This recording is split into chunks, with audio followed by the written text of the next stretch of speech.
салом бинандагони арҷманд, имрӯз душанбе 16 октябр аст ва ману ҳамкоронам шуморо ба дидани наши имрӯзаи барномаи хабарию таҳлили ахбори озодӣ даъват мекунем. мавзӯъҳои барномаи имрӯза аз ин қарор аст. мулоқоти дуюм дар як моҳи охир.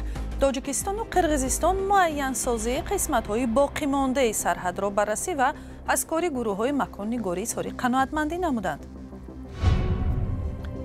дар остонаи ҳуҷуми заминӣ нирӯҳои исроилӣ ба ғазза садҳо ҳазор фаластинӣ хонаҳои худро тарк карданд. ва саргузашти Раҷабгул Сафармуродова, як зани тракторрон аз вилояти Хатлон ки тавонист қолабшиканӣ кунад. мардум ҳаме занак чӣ кор мекуна, кори мардакӣ мекуна, оволай. ва аз хабар шурӯъ мекунем. имрӯз дар шаҳри Бустони вилояти Сух Тоҷикистону Қирғизистон масъалаи ҷанҷолии марзро баррасӣ карданд. ба иттилои расмӣ дар мулоқоти раҳбарони кумитаҳои давлатии амнияти миллӣ Саймомин Ятимов ва Қамчибек Тошиев мавзӯи муайянсозии қисматҳои боқимондаи сарҳади давлатӣ баррасӣ ва ду тараф аз кори гурӯҳҳои топографӣ ё маконнигорӣ изҳори қаноатмандӣ намуданд.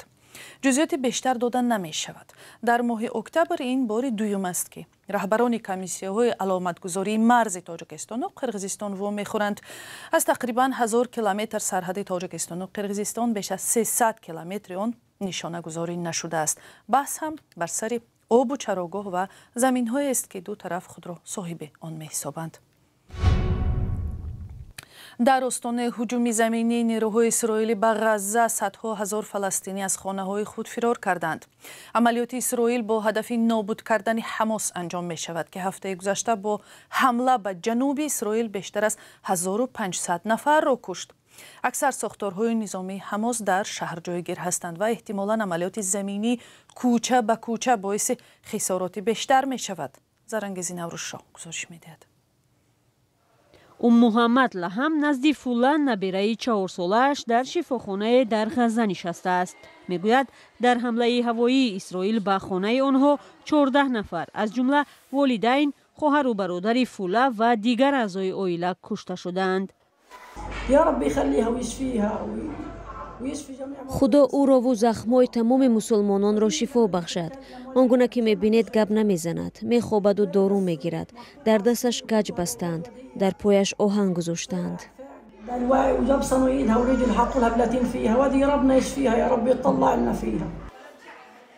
дар ин шифохона мисли беморхонаҳои дигар доруворӣ ва маводи сӯхт кам мондааст. ба табибони шифохонаи Камол-Адвон дар шимоли Ғазза амр доданд ки онро тарк кунанд, вале онҳо нахостанд тифлони навзоди беморро танҳо гузоранд. табиб Ҳусом Абусафия мегӯяд гузоштану рафтани кӯдакон мисли эълони ҳукми қатли онҳост. ӯ мегӯяд агар моро куштанӣ бошед, пас дар ҳамин ҷои корамон бикушед. исроил рӯзи якшанбе омодагӣ барои ҳамлаи заминӣ ба навори ғаззаи таҳти контроли Ҳамосро идома дод. фаластинионе ки дар ҳамлаи ҳавоии Исроил чандин аъзои оилаашонро талаф доданд, барои вайронгариву зарбаҳои бештар омода мешаванд. исроил то кунун ба ғазза зарбаҳои сахт задааст. ҳамаи ин посух ва интиқом барои ҳамлаи бузургтарини Ҳамос ба ғайри низомиёни исроилӣ аст ки ҷангҷӯёни ин гурӯҳи ифротӣ рӯзи 7 октябр анҷом доданд. баъди ҳамлаи ғайриинтизорӣ маргбор ки тақрибан 1300 нафар дар он ҷон доданд, Исроил гуфт Ҳамосро нобуд мекунад. бо бомбборони бесобиқаи Ғазза, як минтақаи тангу серодам ва хонаи зисти 2 миллиону 300 ҳазор нафар, Исроил онро ба муҳосираи комил гирифт ва зербуниёдҳои зиёди онро вайрон кард. мақомоти Ғазза мегӯянд ки 2300 фаластинӣ ки аз 4/1 ҳиссаи онҳо кӯдаконанд кушта шуданд ва тақрибан 10 000 нафари дигар ҷароҳат бардоштаанд. артиши Исроил ба фаластиниён амр дод хонаҳояшонро гузошта ба ҷануби Ғазза бираванд. Ҳамос аз мардум хост ки нараванд, зеро роҳҳои бурун рафт хатарноканд.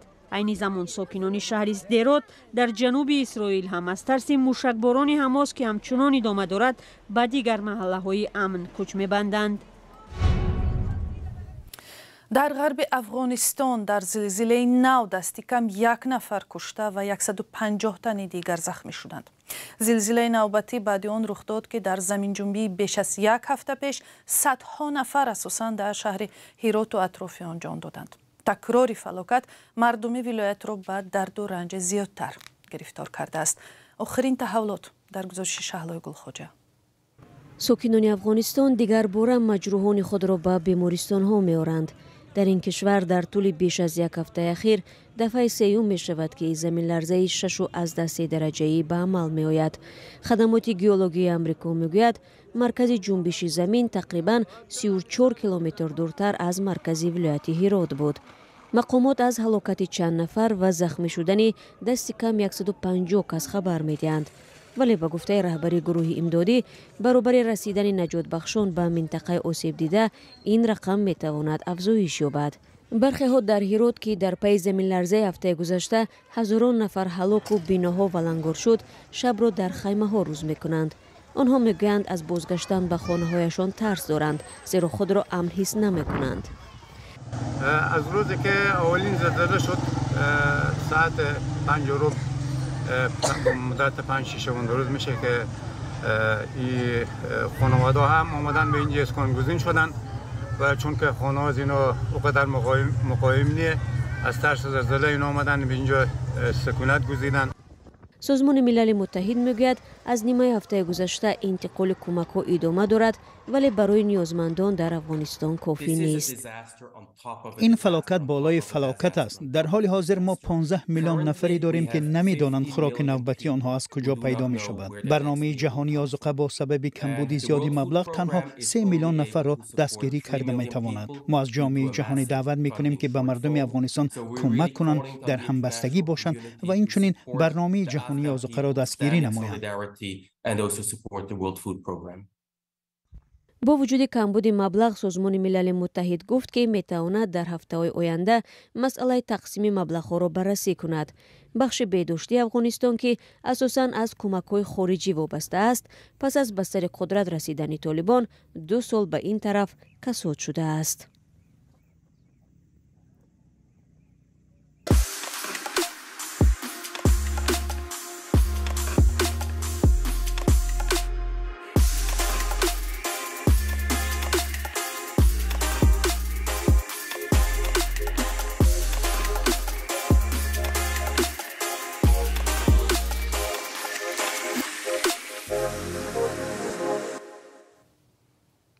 و دوباره برمیگردیم به تاجیکستان. در آغاز اکتبر اولین ماه منع ماشین‌های تولید سال 2013 تاجران و خریداران تاثیر آن را به بازار حس می‌کنند.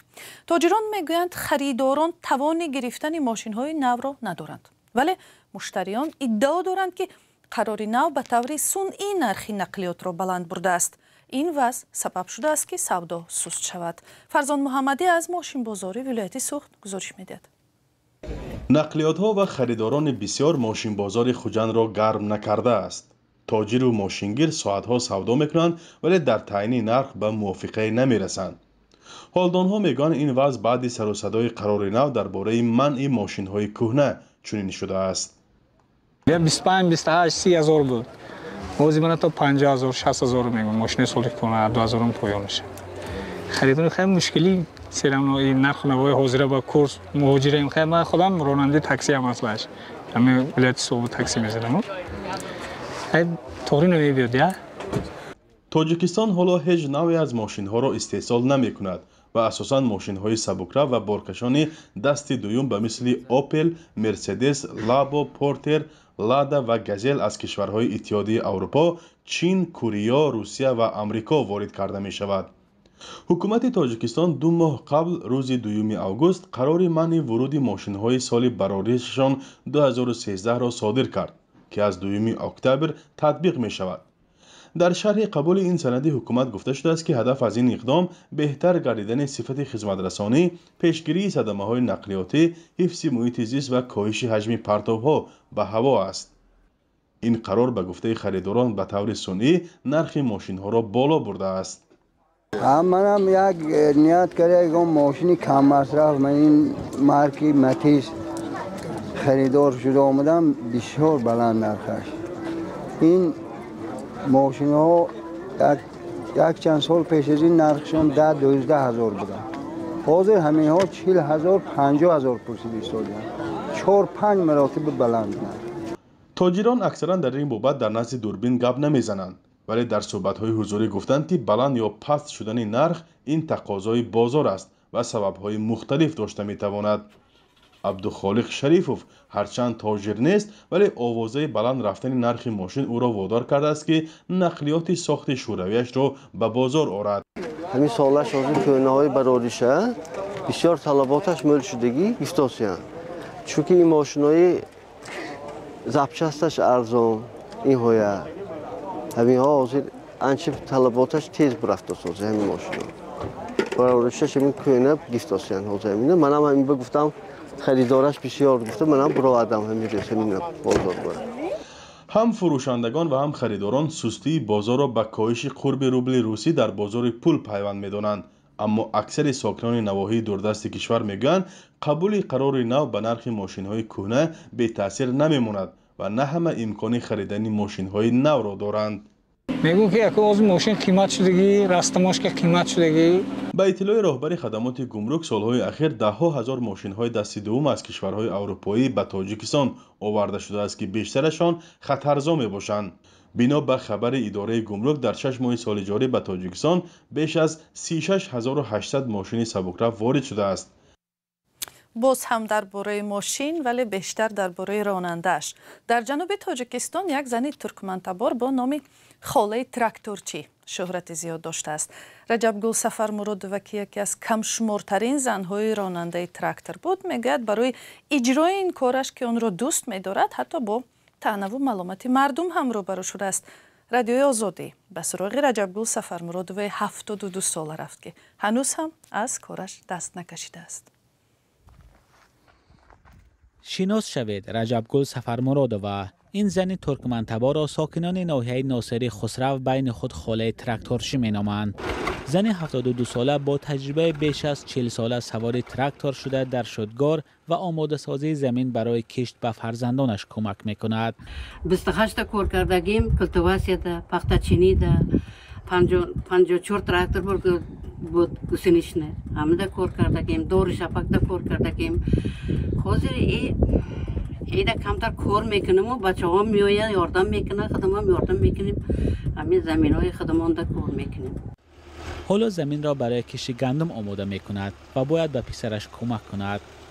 رجبگل سفرمرادووا در ناحیه قبادیان بزرگ شده سال 1977 برای کشت زمین های نو و قمیشزار به این ناحیه سفربر شده است.